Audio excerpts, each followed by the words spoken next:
Si tu prends une youtubeuse beauté et que tu la mélanges à une youtubeuse Japon, qu'est-ce que ça donne? Ça donne un What's in my bag spécial Japon.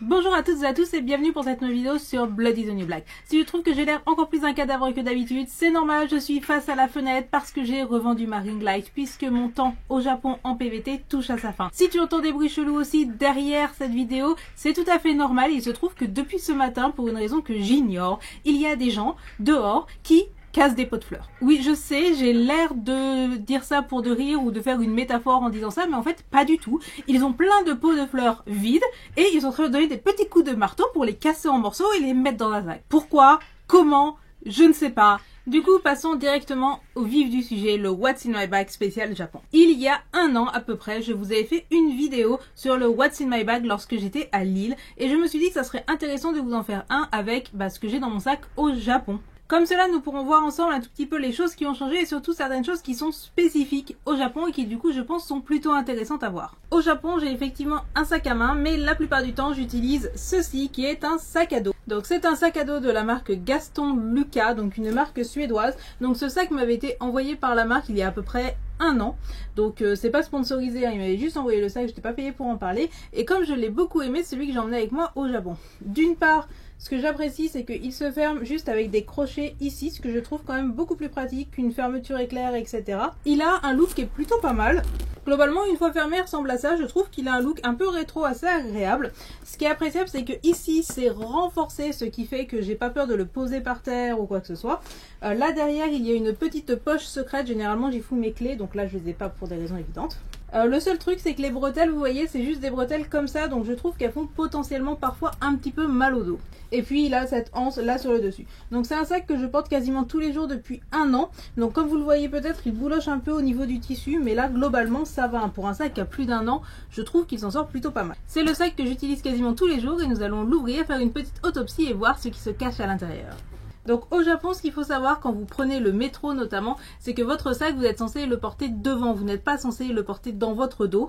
Globalement, porter votre sac dans votre dos dans le métro au moment de la rush hour est considéré comme une des pires manières qui soit. Donc si vous prenez le métro à la rush hour, mettez votre sac sur le devant. Je sais, c'est ultra chiant, ça me fait chier la mort, mais c'est comme ça qu'on fait. Tout simplement parce qu'en fait, si tu l'as dans le dos, tu vois pas forcément ce que ton sac, la gêne que ça peut occasionner aux autres personnes. Donc si tu le mets devant, tu vois. Et d'ailleurs, au Japon, les sacs sont tellement portés à l'avant que aujourd'hui, des marques de sacs font des sacs faits spécifiquement pour être portés devant avec du coup des bretelles faites pour, parce que quand tu portes ce genre de sac à l'avant, les bretelles elles te démontent juste les épaules.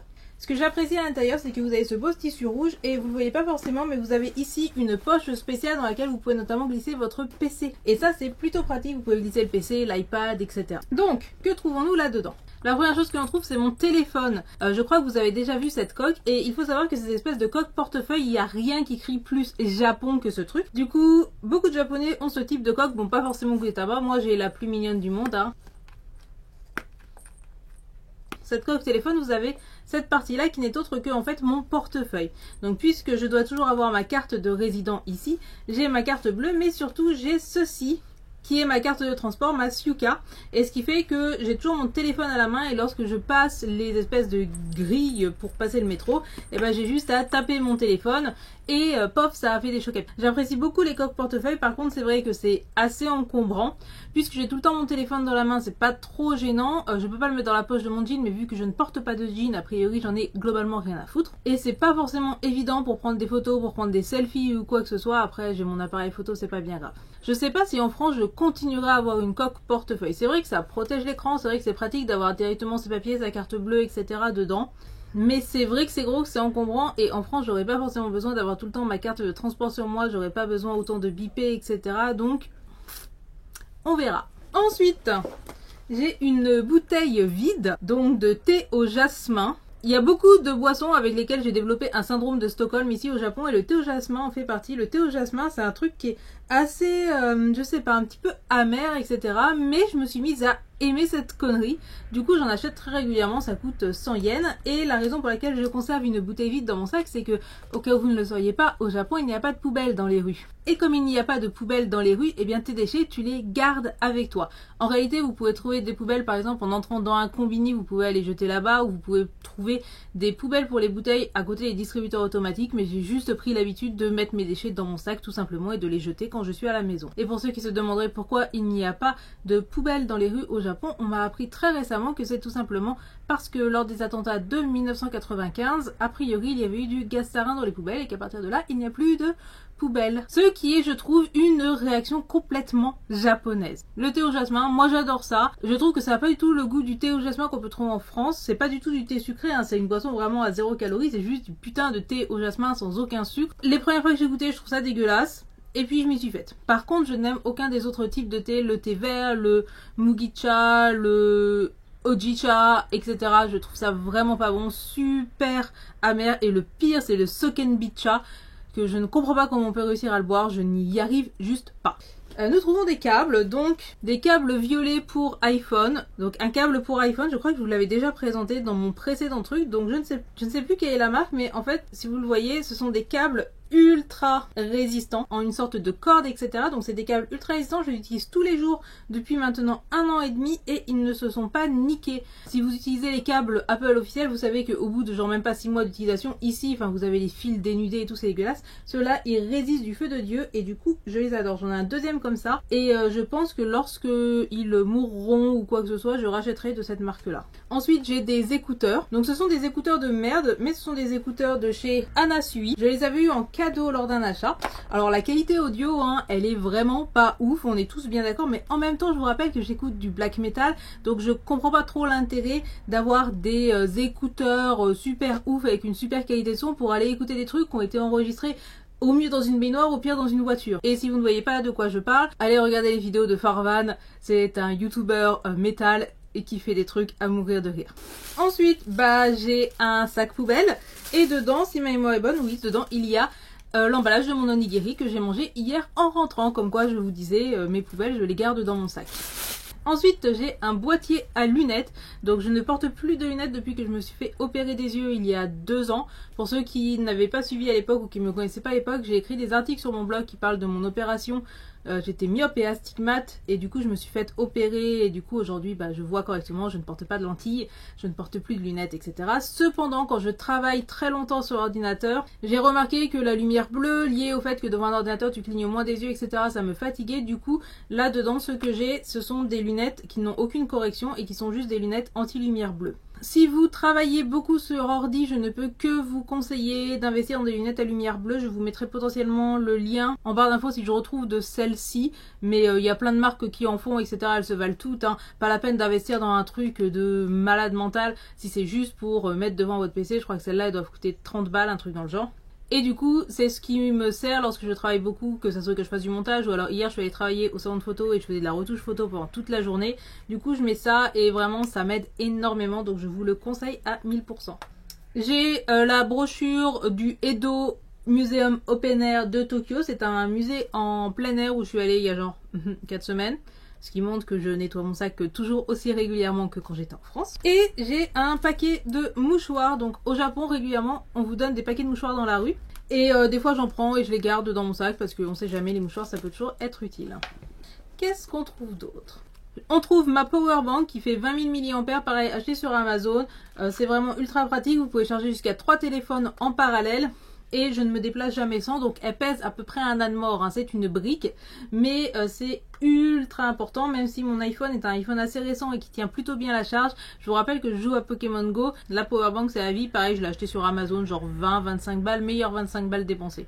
On trouve ensuite mon porte-monnaie, exactement le même que celui que j'avais à Lille et qui mériterait de repasser à la machine parce que là c'est pas très blanc, avec plein de pièces. Ce qu'il faut savoir c'est qu'au Japon on vous rend tellement de petites pièces et c'est tellement chiant. Du coup, il arrive toujours un moment où mon porte-monnaie fait 1 kg et où je me décide à payer mes courses en pièces de 1. Bon, généralement, je vais aux caisses automatiques pour faire ça plutôt que de donner ça au caissier parce que j'ai un peu honte. Mais bon, on connaît les bails.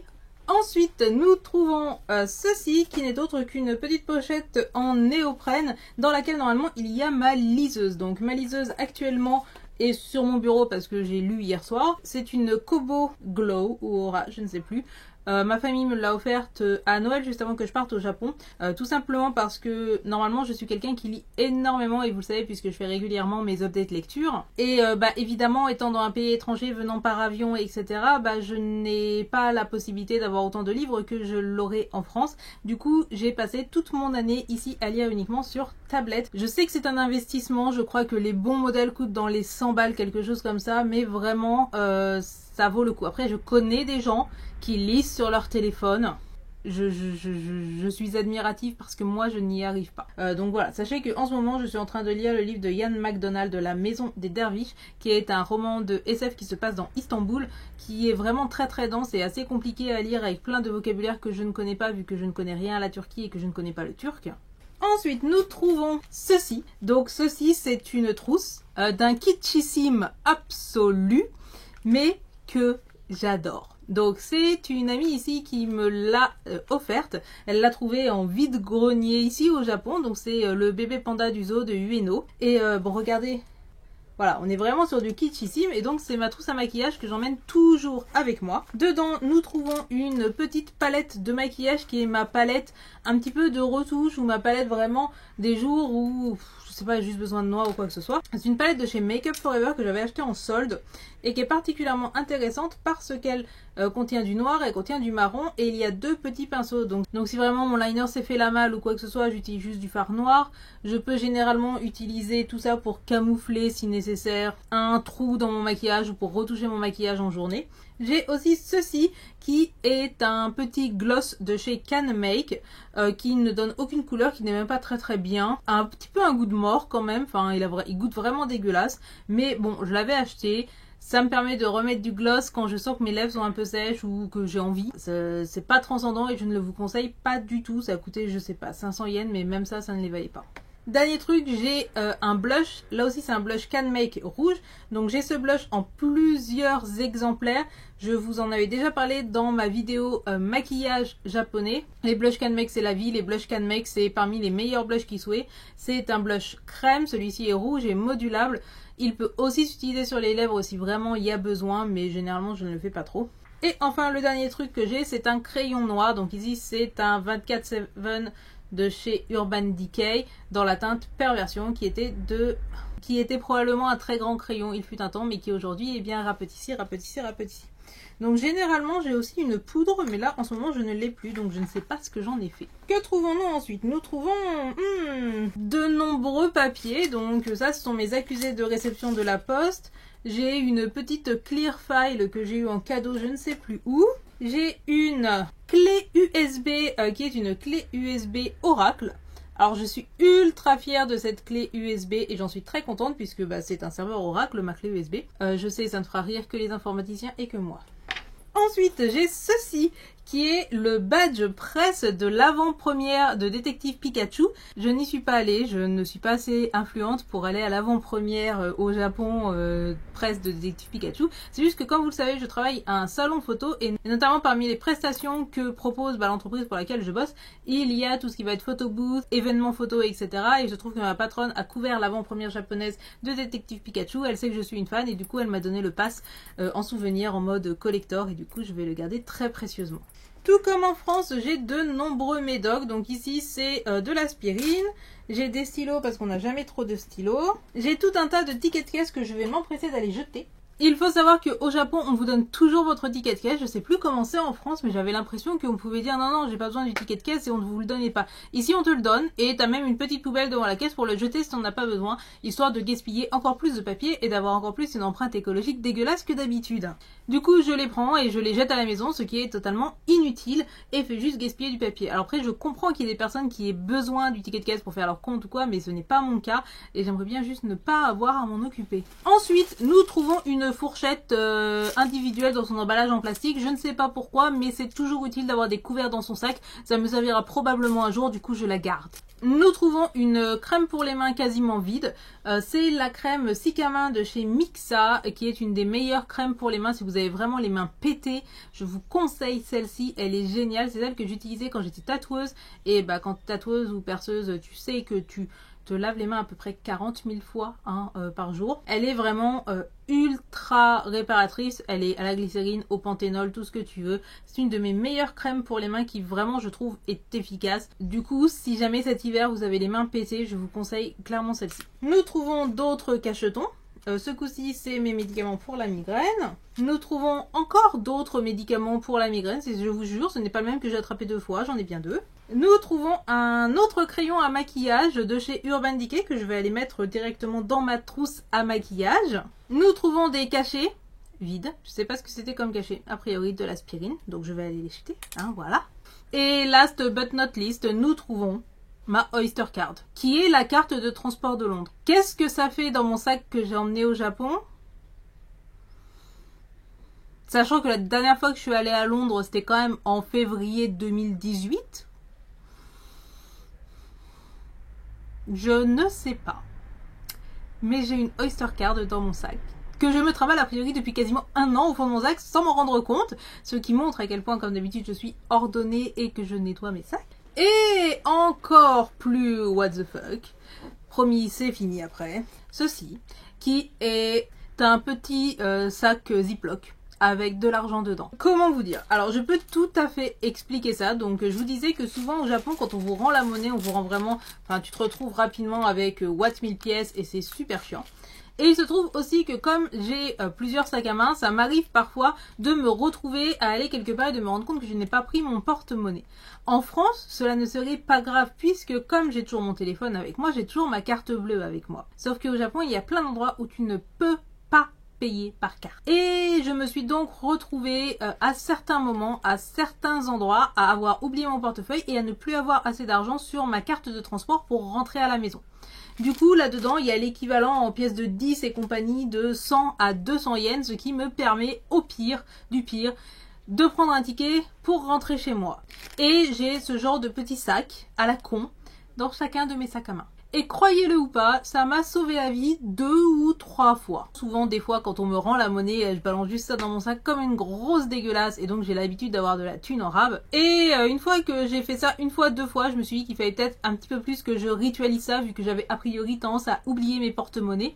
Du coup, j'ai toujours ça dans mon sac et c'est très utile. Je vous conseille pas forcément cette astuce, je vous conseille plutôt d'avoir un cerveau, contrairement à moi. Mais si vous avez tendance à oublier, eh bien j'ai tendance à dire qu'il vaut mieux pallier au fait que vous allez oublier plutôt que de vous forcer à ne pas oublier vu qu'a priori je n'y arrive pas. Est-ce que ça faisait sens? Je ne sais pas.